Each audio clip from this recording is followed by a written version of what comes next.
Guys कैसे हैं आप। उम्मीद करते हैं आप सब खैरियत से होंगे, खुश होंगे और हमारी दुआ है कि हमेशा खुश रहें, हंसते और मुस्कुराते रहें। मेरा नाम है रहमान अनवर और मैं हूं मोहम्मद और मैं ज़फर इकबाल। और आज हम जिस वीडियो पे रिएक्ट करने जा रहे हैं, इस वीडियो का टाइटल है is PM Modi anti Muslim. तो देखते हैं वीडियो। अगर वीडियो पसंद आए वीडियो को लाइक, चैनल को सब्सक्राइब ज़रूर कीजिएगा। तो देखते हैं। दोस्तों, क्या नरेंद्र मोदी मुसलमानों के दुश्मन हैं? क्या नरेंद्र मोदी मुस्लिम विरोधी राजनीति करके चुनाव जीतते हैं? क्या नरेंद्र मोदी मुसलमानों से नफरत करते हैं?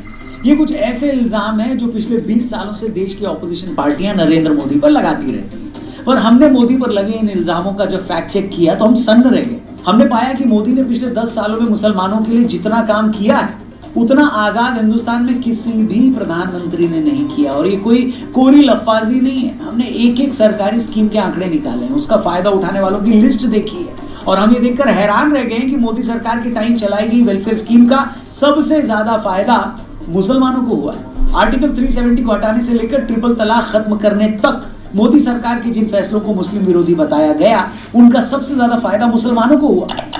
और जिस गुजरात को मुसलमानों के मामले में सबसे ज्यादा बदनाम किया जाता है, जिस गुजरात में 25 सालों से बीजेपी की सरकार है, उस गुजरात में एक आम मुस्लिम की स्थिति हर आंकड़े में देश के बाकी मुसलमानों से बेहतर है। अनाज सबको एक सा मिल रहा है, लाइट सबको एक सा मिल रहा है और जो योजनाएं उनका लाभ मिल रहा है ऐसा मिल रहा है जैसे सूरज की रोशनी में हम सब खड़े हैं।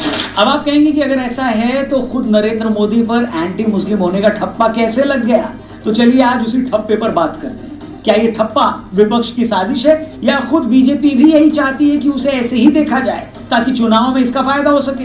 फिर भले मुसलमानों के लिए सबसे ज्यादा काम उसी ने क्यों न किया हो। तो आइए इसी मामले पर आज खुलकर बात करते हैं और पूरे फैक्ट्स एंड फिगर्स के साथ डिस्कस करते हैं। वीडियो पसंद आए तो प्लीज और भी लोगों तक जरूर शेयर करिएगा क्योंकि आपका शेयर करना बहुत जरूरी है। और चैनल को सब्सक्राइब करिएगा। शुरू करते हैं। नमस्कार दोस्तों, मैं हूं रौनक और आप देख रहे हैं फन तंत्र। दोस्तों, अगले 10 मिनट तक जिस मुद्दे पर हम बात करने वाले हैं वो इंडियन पॉलिटिक्स का सबसे कंट्रोवर्शियल टॉपिक है। क्या नरेंद्र मोदी एंटी मुस्लिम है या मुसलमानों का सबसे ज्यादा भला करने वाले हैं? मगर इससे पहले कि हम इस मामले के एक एक पहलू पर अपना ओपिनियन दें, आपको मैं बता देना चाहता हूं आप लोग भी अपना ओपिनियन देकर प्रोबो ऐप पर ढेरों प्राइजेस और लाखों रुपए जीत सकते हो। डिस्क्रिप्शन में लिंक दिया है, उस पर क्लिक करके प्रोबो ऐप को डाउनलोड करो और मेरा कूपन कोड RJ500 लगाओगे तो आपको 500 रुपए तक का वेलकम बोनस भी मिल सकता है। कई सारे टॉपिक्स भी मिलेंगे जिसमें आपको सिर्फ हाँ या ना में अपनी ओपिनियन देनी है अपने नॉलेज को यूज करके। जैसे एक सवाल आपको मिलेगा कि क्या 24 मई को हैदराबाद जीतेगी? क्या फाइनल में कोलकाता जीतेगी? हाँ या ना? ऐसे आसान से सवालों के सिर्फ यस या नो में जवाब देकर जीतिए लाखों रुपए, मर्सिडीज और महिंद्रा थार और भी बहुत प्राइजेस मिल रहे हैं प्रोबो ऐप पर। और जीतने के बाद उसे आसानी से विड्रॉ भी कर सकते हो। बस आप इसको डाउनलोड करो, डिस्क्रिप्शन में लिंक दिया। वीडियो में आगे बढ़ते हैं।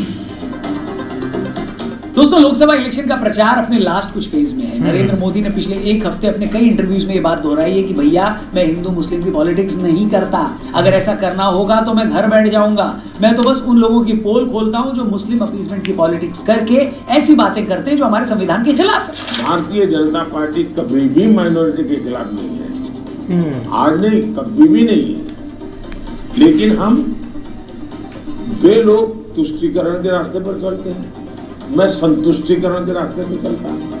लेकिन बहुत सारे लोगों को प्रधानमंत्री के इन बयानों से तसल्ली नहीं मिलती। वो लगातार इस बात को दोहरा रहे हैं कि ना, मोदी जी तो एंटी मुस्लिम है। तो हमें लगा कि क्यों ना एक बार तसल्ली से इस इल्जाम का फैक्ट चेक कर लिया जाए। दोस्तों, मोदी सरकार अगर एंटी मुस्लिम है तो सबसे पहले ये उनकी पॉलिसीज में झलकेगा, है कि नहीं? अगर मोदी या बीजेपी सरकार मुसलमानों के खिलाफ है तो वो कभी नहीं चाहेंगे कि मुसलमानों को भी देश की वेलफेयर स्कीम्स का फायदा हो। लेकिन अगर आप इन स्कीम्स पर नजर डालें तो जानकर हैरान रह जाएंगे कि सरकार की वेलफेयर स्कीम का सबसे ज्यादा फायदा मुसलमानों को हुआ। दोस्तों, 2014 में नरेंद्र मोदी की सरकार बनने से पहले जहां सरकारी नौकरियों में मुसलमानों की हिस्सेदारी 5% थी, वो अब बढ़कर 10% हो गई है। देश में मुसलमानों की आबादी 14% है, मगर पीएम आवास योजना में घर पाने वालों में 31% मुस्लिम है। किसान सम्मान निधि में जिन लोगों को पैसा मिला उनमें 33% मुस्लिम है। मुद्रा योजना में जिन लोगों को पैसा दिया गया उसमें भी 36% मुस्लिम है। ये मोदी सरकार ही थी जिसने सऊदी सरकार से रिक्वेस्ट करके हज का कोटा बढ़वाया और उस पर लगने वाले जीएसटी को 18% से कम करके 5% कर दिया। इसके अलावा मोदी सरकार ने उड़ान योजना चलाई जिसमें मुस्लिम बच्चों को कॉम्पिटिटिव एग्जाम्स के लिए फ्री कोचिंग करवाई जाती है और तैयारी करने वाले बच्चों को 1500 से 3000 रुपए दिए जाते हैं। मोदी सरकार में इस तरह की स्कॉलरशिप के जरिए मुस्लिम छात्रों को 2000 करोड़ के आसपास दिए गए। इसके अलावा मोदी सरकार की शादी शगुन योजना में ग्रेजुएशन करने वाली मुस्लिम लड़कियों को 51,000 रुपए दिए जाते हैं। सरकार की उस्ताद योजना में मुस्लिम कारीगरों को एक्सपर्ट बनाने की ट्रेनिंग दी जाती है। इसी तरह मुस्लिम नौजवानों के लिए एक सीखो और कमाओ योजना है। सरकार की ईदी योजना में 5 करोड़ मुस्लिम छात्र छात्राओं को प्रधानमंत्री छात्रवृत्ति भी दी जाती है। अब इसे आप 2014 के पहले के हालात से अगर कंपेयर करें तो 2014 तक देश में सिर्फ 20,000 स्किल ट्रेन थे, जो 2019 में नंबर 20,000 से बढ़कर 20 लाख हो गया। 2014 तक मुस्लिम लड़कियों का स्कूल ड्रॉप रेट 70% था, आज ये कम होकर 30% पर आ गया।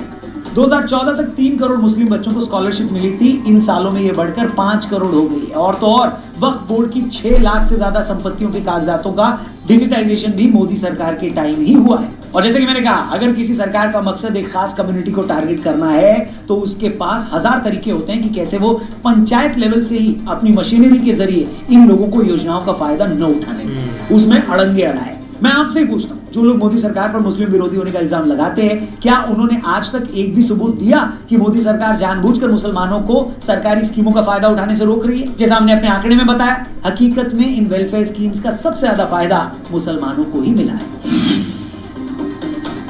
अब एक और आंकड़ा सुनिए। कुछ लोग 2002 का उदाहरण देकर ये साबित करने की कोशिश करते हैं कि गुजरात का मुसलमान तो बड़े मुश्किल हालात में है और वो तो वहां नरक भोग रहा है। लेकिन यहाँ भी मुसलमानों से जुड़े जो आंकड़े हैं वो हैरान करने वाले हैं। आपको जानकर हैरानी होगी कि गुजरात के ग्रामीण इलाकों में मुसलमानों की पर कैपिटा इनकम हिंदुओं से ज्यादा है। वहां सरकारी नौकरियों में उच्च पदों पर उतने ही मुसलमान हैं जितना उनका आबादी में शेयर। गुजरात के मुसलमानों की साक्षरता दर भारत के मुसलमानों की राष्ट्रीय साक्षरता दर से 6% ज्यादा है, और ये बात खुद सच्चर कमेटी की रिपोर्ट में। अब इसका कंपैरिजन अगर आप उस बंगाल से करें जहां कभी बीजेपी की सरकार थी ही नहीं, जहां पिछले 50 सालों से टीएमसी और लेफ्ट पार्टियों ने रूल किया है, तो उसे भी देख लीजिए। बंगाल में मुसलमानों की आर्थिक स्थिति बंगाल की सभी कम्युनिटीज में सबसे खराब है। पीरियोडिक लेबर फोर्स सर्वे के हिसाब से बंगाल में सिर्फ 13% मुस्लिम के पास सैलरीड पेड जॉब्स है, जबकि भारत में यही आंकड़ा 22% का है। बंगाल में 35% मुस्लिम लेबर कैजुअल वर्कफोर्स के तौर पर काम करती है, जबकि भारत का ये आंकड़ा इससे काफी कम 24% का है। और तो और बंगाल का जो मुसलमान है वो बाकी भारत के मुसलमानों से 25 से 30% कम कमाता है। अब ये वो आंकड़े हैं जो ये बताते हैं कि जिन नरेंद्र मोदी को एंटी मुस्लिम बताया जाता है, उनकी सरकार में मुसलमानों को क्या मिला। जिस गुजरात को मुसलमानों के लिए सबसे खराब जगह बताया जाता है, वहां उनकी क्या स्थिति है, और वो राज्य जहां सालों से बीजेपी सरकार में ही नहीं रही, वहां उनके क्या हालात है। समझ गए ना?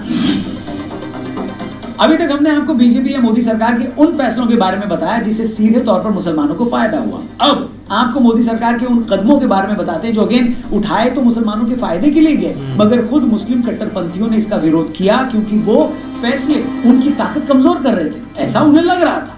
मोदी सरकार ने जब इंस्टेंट ट्रिपल तलाक खत्म किया तो मुसलमानों के एक सेक्शन ने इसका खूब विरोध किया। अंध विरोध का आलम यह था कि जिन मुस्लिम महिलाओं के फायदे के लिए इंस्टेंट ट्रिपल तलाक को खत्म किया गया, कई शहरों में तो उन्हीं मुस्लिम महिलाओं को आगे करके इंस्टेंट ट्रिपल तलाक खत्म करने का विरोध किया गया।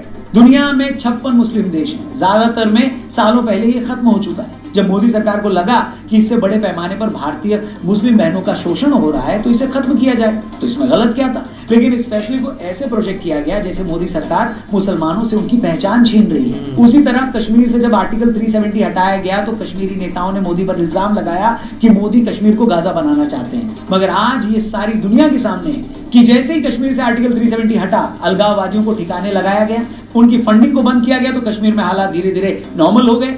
आप चाहें तो खुद कश्मीर में जाकर हालात देख सकते हैं, वो नहीं कर सकते तो YouTube पर सर्च कर लीजिए, आपको 20 ऐसे वीडियोस मिल जाएंगे जिसमें कश्मीरी मुसलमान आर्टिकल 370 के बाद पैदा हुए हालात के लिए मोदी की तारीफ कर रहा है। 10th में पढ़ता था, मैं भी खुद पत्थर फेंकता था, मैं भी पत्थरबाज था। हमें कोई काम नहीं होता था, हमें 500 देते थे, हम पत्थर फेंकते थे। हम ये नहीं देखते थे हमें गोली वहां से लगेगी या क्या हो जाएगा। जब मैं सुधर गया तो उन्होंने उन लोगों को क्यों नहीं सुधराया है। मैंने वोट आज तक नहीं डाला था, लेकिन मैंने जब से मोदी जी बन गए मैंने वोट डाला है। हर किसी को बोलता है मोदी जी को कामयाब करो, बच गया हूं ना मैं। इसी तरह जब मोदी सरकार यूनिफॉर्म सिविल कोड लाने की तैयारी कर रही है जिसका सीधा फायदा मुस्लिम महिलाओं को ही होगा, तो उसे भी मुसलमानों के खिलाफ बताकर एक सेक्शन उसका विरोध कर रहा है। अब होता यह है ना कि किसी भी धर्म का कट्टरपंथी ये नहीं चाहता कि उसकी ताकत कमजोर हो। अगर यूसीसी लागू होता है तो मुस्लिम कट्टरपंथियों की पकड़ कमजोर होगी, आम मुसलमान देश के कानून के तहत न्याय ले सकेगा, तो ये इनको बर्दाश्त नहीं होगा, इनकी दुकान बंद हो जाएगी। अब जो पार्टियां मुस्लिम अपीजमेंट की पॉलिटिक्स करती हैं वो ये जानने के बावजूद कि यूसीसी सही है,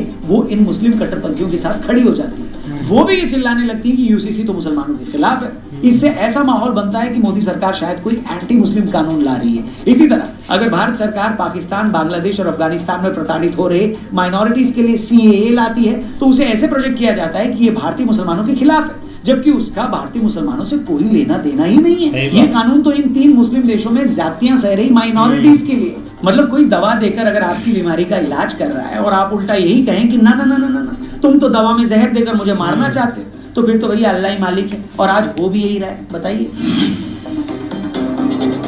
मोदी को एंटी मुस्लिम बताते हुए उनकी एक आलोचना ये भी होती है कि भैया वो तो मुस्लिम टोपी नहीं पहनते या वो अपने घर पर इफ्तार पार्टी नहीं देते। मोदी मुस्लिम टोपी क्यों नहीं पहनते, इसका तो सबसे बेहतरीन जवाब खुद मोदी जी ने दिया था, सुनिए। मैंने अब तक गांधी जी को ऐसी कोई टोपी पहना हुआ देखा नहीं है। मैंने सरदार वल्लभ भाई पटेल को इस प्रकार की टोपी पहन करके फोटो निकाला हुआ कभी देखा नहीं है। मैंने पंडित नेहरू को भी कभी इस प्रकार की टोपी पहना हुआ देखा नहीं है। मोदी को एंटी मुस्लिम बताने वाले अक्सर भूल जाते हैं कि मोदी ही थे जिन्होंने 2014 में प्रधानमंत्री बनने के बाद टाइम्स मैगजीन के फरीद ज़कारिया को यह साफ कहा था कि भारतीय मुसलमान कभी अलकायदा या इन जैसे संगठनों का मोहरा नहीं बन सकता। उस वक्त उनके इस बयान की पूरी दुनिया में चर्चा हुई थी। ये मोदी हैं जिनके गुजरात के बोहरा मुसलमानों से बहुत अच्छे रिश्ते हैं। बोहरा मुस्लिम महिलाएं तो मोदी को राखी तक बांधती। ये मोदी ही हैं जो चुनावी रैली में अगर अजान की आवाज सुन लें तो अपना भाषण बीच में ही रोक देते हैं। हम 2 मिनट रुकेंगे, एक अजान पूरी हो जाए उसके बाद बात करेंगे। कोविड के टाइम जब चीन में हजारों भारतीय छात्र फंसे थे तो भारत सरकार ने ये फर्क नहीं किया कि इन छात्रों का धर्म क्या है। भले ही कोविड में चीन में फंसे छात्रों का मामला हो या रशिया यूक्रेन युद्ध के बाद यूक्रेन में फंसे छात्रों का, भारत सरकार ने अपने यहाँ के छात्र तो बचाए बल्कि कई दफे पाकिस्तानी छात्रों को भी वहां से बचा कर लाया गया। ऐसा नहीं कि दुनिया को दिखता नहीं, दुनिया को दिखता है। तभी तो सऊदी अरब ने अपना सबसे बड़ा सम्मान मोदी को दिया। आपको जानकर हैरानी होगी कि प्रधानमंत्री बनने के बाद अब तक 7 मुस्लिम देश नरेंद्र मोदी को अपना सर्वोच्च नागरिक सम्मान दे चुके हैं। सबसे पहले 2016 में सऊदी अरब ने नरेंद्र मोदी को ऑर्डर ऑफ अब्दुल अजीज अल सऊद सम्मान दिया। 2016 में ही अफगानिस्तान ने भी उन्हें एक सम्मान दिया। 2018 में फिलिस्तीन ने grand collar of the state Palestine award दिया। इसी तरह 2019 में संयुक्त अरब अमीरात, 2019 में मालदीव, 2019 में बहरीन जैसे मुस्लिम देश मोदी को अपना सर्वोच्च राजकीय सम्मान दे चुके हैं। इन्हीं मोदी सरकार के टाइम भारत का मुस्लिम देशों के साथ ट्रेड सबसे ज्यादा हो गया है। मोदी अबू धाबी में शेख जायद मस्जिद भी गए और उन्हीं की सरकार में ही अबू धाबी में पहले हिंदू मंदिर के लिए जमीन दी गई और बाद में वो बनकर तैयार भी हो गया। और अपने प्रधानमंत्री रहते नरेंद्र मोदी सबसे ज्यादा बार अरब देशों की यात्रा करने वाले PM भी बन गए। यहाँ नोट करने वाली बात यह है कि हम जिस ट्रेड की, जिन सम्मानों की बात कर रहे हैं, ये सब मुस्लिम देशों के साथ हुआ। हेलो, आपको लगता है जो मुस्लिम देश मुसलमानों के मुद्दे पर इतने सेंसिटिव रहते हैं, अगर उन्हें यह लगता है कि मोदी एंटी मुस्लिम हैं या उनकी सरकार में भारत में मुसलमानों पर जुल्म हो रहा है, तो क्या ये सब सम्मान, ये सब डील हो पाती? बताइए, क्या वहां के शेख अबू धाबी में मंदिर के लिए जमीन दे देते? आप ही बताइए कमेंट करके। और ये बात अगर आपको लॉजिकल लगे, सही लगे, तो इसे अपने दोस्तों से जरूर शेयर करिएगा। ये वीडियो लोगों तक पहुंचनी चाहिए। ना हमें इमरान खान चाहिए, कोई भी नहीं चाहिए, मुशर्रफ भी नहीं चाहिए हमें सिर्फ प्राइम मिनिस्टर मोदी चाहिए जो इस मुल्क के टेढ़ों को सीधा करे। अब आप में से बहुत सारे लोग ये पूछेंगे कि भाई अगर असल हालात ऐसे हैं तो हमेशा ये माहौल क्यों बना रहता है कि बीजेपी और मोदी एंटी मुस्लिम है और बाकी पार्टियां भी यही बोलती हैं? तो भाई इसे ऐसे समझ लीजिए कि जैसे हाथी के दांत खाने के कुछ और होते हैं और दिखाने के कुछ और, वही स्थिति पॉलिटिक्स में भी होती है। विपक्षी पार्टियों को पता है कि अगर वो मुसलमानों को बीजेपी के नाम पर डराएंगी तो वो सारे वोटर्स भागकर उन्हीं के पास आएगा। और ये भी सच है कि कहीं ना कहीं बीजेपी को भी ये नैरेटिव पसंद आता है कि इलेक्शन के टाइम उसे एंटी मुस्लिम बताया जाए और वोटों का ध्रुवीकरण हो सके। तभी आपने देखा होगा कि ज्यादातर मौकों पर बीजेपी के नेता खुद ये बात नहीं बताते कि उन्होंने मुसलमानों के लिए क्या क्या किया। लेकिन जैसा कि कहा जाता है, आप किसी इंसान को इस बात से जज मत कीजिए कि वो कहता क्या है, आप ये देखिए कि वो करता क्या है। मोदी सरकार ने इन बीते सालों मुस्लिमों के लिए क्या क्या किया, उस पर देश के मुसलमान क्या सोचते हैं, ये हम आपको बड़ी डिटेल में बता चुके हैं, समझा चुके हैं। बाकी इसमें कोई दो राय नहीं है कि अभी भी मुसलमानों में एक बड़ा वर्ग मोदी को शक की नजर से देखता है। वो बीजेपी के बारे में भी अपनी राय सरकार के कामों से नहीं बल्कि बीजेपी के कुछ नेताओं के बयानों से बनाता है।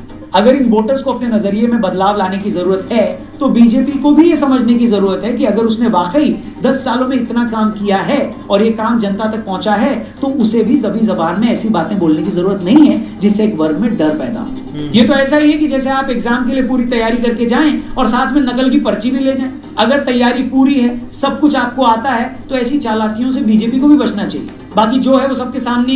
आपकी इस मामले में क्या ओपिनियन है, क्या राय है, कमेंट करके जरूर बताना। और अगर अपनी ओपिनियन से आप ढेरों प्राइजेस जीतना चाहते हैं तो डिस्क्रिप्शन में जाना, प्रोबो ऐप का लिंक दिया है, उस पर क्लिक करके इस ऐप को डाउनलोड करना। मेरा कूपन कोड लगाओगे तो 500 रुपए तक का वेलकम बोनस भी मिलेगा। ये करें सबसे पहले। और बिल्कुल एक वीडियो पर आए तो इसमें यार कोई शक नहीं है, हम जब से एक वीडियोस बनाना हमने भी स्टार्ट की है ना, तब से ही हमें हर तरफ से एक ही वर्ड सुनने को मिलता है कि जो पीएम मोदी है ना वो एंटी मुस्लिम है, वो मुस्लिम को टारगेट करते हैं। चाहे जो मर्ज़ी हो जाए ना, एक मीडिया को कंट्रोल करके या जैसे भी अपनी हुकूमत लाकर वो हर तरफ उन्होंने पूरा मुस्लिम को कंट्रोल किया हुआ है। लेकिन इसके उल्टा आ जाए ना, आप एक उनकी स्कीम को देखें, जो एक सबसे बढ़कर जो स्कीम दी जाती हैं उनमें अगर एक 50% अगर मुस्लिम हैं तो फिर वो कैसे एंटी मुस्लिम हुए। वो तो फिर ऐसे करें ना कि एक जो भी एक स्कीम निकलती है उसमें जस्ट जो सिर्फ और हिंदू नाम है या दूसरी कम्युनिटीज़ हैं उनके नाम आएँ और मुस्लिम को बिल्कुल एक साइड पे कर दिया जाए, तो फिर तो बोलें यार इन्होंने एक गलत किया, ये एंटी मुस्लिम है, उनको निकाल दिया। ये कौन सा पॉइंट लेकर एक एंटी मुस्लिम बोलते हैं, वो वाला आज तक हमें भी नहीं समझ आया कि ना आज तक उन्होंने कोई ऐसा बयान दिया है, ना उन्होंने अपनी पार्टी को बोला ऐसे कोई बयान दे। हर चीज़ हमारे सामने है लेकिन फिर भी ये टारगेट करते हैं। ये जस्ट वाकई रौनक सर की बात ठीक है, वोट थोड़े से एक खींचने होते हैं और कोई बात नहीं है, ये समझते हैं यार। एक देखो ना, एक मतलब कि ये बहुत एक बड़ा इल्ज़ाम है अगर आप इसको फील करें तो, क्योंकि एक प्राइम मिनिस्टर की सीट पर बैठकर ऊपर से ये एक चीज़ों को एक सुनना, ये भी काफ़ी एक हौसले वाली बात होती है। लेकिन एक पार्टी को आप इतना मतलब कि टैग बड़ा नहीं दे सकते कि वो एक एंटी किसी की मतलब कि एंटी मुस्लिम या एंटी जो भी उधर एक इंडिया में ये नहीं कि एक कौम रहती है, काफ़ी मतलब कि उधर मिक्स है काम है, तो आप ऐसा लोगों कभी नहीं देते। अब हर चीज़ पर आ जाए ना, अगर वाकई एक मतलब कि बीजेपी एक एंटी मुस्लिम है तो भाई मुझे नहीं लगता कि वो इतनी मतलब कि चीज़ें एक देते मुस्लिम को, क्योंकि ज़्यादातर ये एक हर चीज़ का तो इनमें सबसे ज़्यादा एक पॉइंट हमें देखने को मिलता है और ये बहुत बड़ी बात है यार इनके लिए। नहीं बिल्कुल, देखो ना, सबसे जो आम एक मुसलमानों के लिए काम हुआ है ना, वो एक जो हज कोटे में उनकी एक टैक्स के एक परसेंटेज ना वो कम की है, एक 18 से 5% के ऊपर लेके आ गए हैं। लेकिन देख लो कि सर ने कितनी एक जो स्कीमें हैं ना वो गिनवाई हैं, जिसमें एक जो है ना वो प्रॉपर उनको एक लाभ मिल रहा है। लेकिन ये कि देखो ना, एक एज ए अगर देखा जाए तो प्राइम मिनिस्टर उनको इन चीज़ों का खैर पता भी नहीं होगा कि हम मतलब ये एक मीडिया तक एक भेदभाव रखा जाता है, लेकिन उनकी नज़रों में मुझे नहीं लगता कोई किसी किस्म का भेदभाव होगा, क्योंकि वो उनकी नज़र में सारे एक बराबर हैं। लेकिन जो अभी के लिए एक इलेक्शन डेज में एक नैरेटिव है ना, वो इस चीज़ के ऊपर बहुत ज़्यादा हैवी बना गया है कि जो मतलब एक एंटी मुस्लिम वाला इनके ऊपर एक टैग लगाने की कोशिश की गई है। लेकिन आप देख लो कि बेसिकली हमें इस तरह की कोई चीज़ जो है ना वो एक नज़र नहीं आई। आप देखो एक बड़ी प्यारी मिसाल जो है ना वो पहले भी हम सुनते थे कि जब ये एक जिस तरह पानी वाली योजना एक जो है ना वो घर घर पानी पहुँचाया जाता है, तो वहाँ पर एक जब एक इकट्ठे रह रहे हैं तो एक पानी वही उधर से हिंदू के घर से गुजर रहा है, वो पैप तो वही एक मुस्लिम के घर से गुजर रहा है। मतलब इस हद तक जो है ना वो एक चीज़ें एक इक्वल चल रही हैं। लेकिन मीडिया के यहाँ तक जस्ट जो है ना एक नैरेटिव ज़रूर बनाया जाता है, लेकिन उसका प्रैक्टिकली जो है ना वो कोई असर या कोई एक ऐसी चीज़ नहीं होती। लेकिन मुझे नहीं लगता कि इस चीज़ का कोई एक इम्पैक्ट भी पड़े इस इलेक्शन के ऊपर, क्योंकि लोग एक बहुत ज़्यादा इस चीज़ के ऊपर समय, लेकिन उससे हट के भी बड़े बड़े स्टेप भी उन्होंने लेते। ट्रिपल तलाक जो CA का एक है वो खैर वो उसको तो दूसरी साइड के ऊपर लेके चले जाते हैं, लेकिन फिर भी उन्होंने भाई उनके लिए बहुत एक स्टेप जो है ना वो उठाया मुसलमानों के लिए, बल्कि हर एक के लिए एक इक्वल जो भी एक माइनॉरिटीज़ में आ जाते हैं। नहीं भाई, इसमें अब चीज़ें बंदा आप भी थोड़ा सा ना एक समझने वाली होती है। अब देखो ना, एक CA जब एक कानून पास हुआ था, काफ़ी मतलब कि देर से इसके पीछे लगे हुए थे, तो उसमें ये था कि एक जो एक पाकिस्तान, बांग्लादेश और अफ़गानिस्तान में है ना मतलब कि हिंदू कम्युनिटी वो इधर मतलब कि उनके हालात नहीं ठीक या ये उस चीज़ का उस हद तक हकूक नहीं देते, तो वो भाई इंडिया में जा सकते हैं। लेकिन एक नैरेटिव एक ऐसा बना था कि जो एक इंडिया में मुसलमान है ना उनको बहुत बड़ा खतरा है, उधर उनको निकालना है उधर से। ये काफ़ी वायरल चला था। बिल्कुल ऐसे है, लेकिन बहुत अचीवमेंट है। बाकी भाई वो ऊपर वाले होते, जिस तरह एक प्रेसिडेंट वाला देख लें या और बहुत सारे, हम एक आप एक बॉलीवुड के ऊपर आ जाए तो इसमें बहुत सारे ऐसे सितारे हैं जो कि इस कम्युनिटी से मुस्लिम एक जो ना वो एक कम्युनिटी से तल्लक है, जिनका मतलब हर तरफ आप उठा के देख लें, इसका कोई नैरेटिव बनता नहीं। वो अजान वाला वाकया कितना बड़ा वाकया है। जो लास्ट अभी यूपीएससी हुए हैं ना एग्जाम, उनमें 74 जो लड़के हैं ना वो मुस्लिम सिलेक्ट हुए हैं। जो अगर ऐसा होता तो फिर इतना बड़ा होता है वहाँ पर उनको क्यों लेकर बैठना था। बस ये इनकी बातें हैं। तो उम्मीद करते हैं आपको वीडियो पसंद आएगी। अगर पसंद आए वीडियो को लाइक, चैनल को सब्सक्राइब जरूर कीजिएगा। मिलते नई वीडियो के साथ, तब तक के लिए अल्लाह हाफिज़।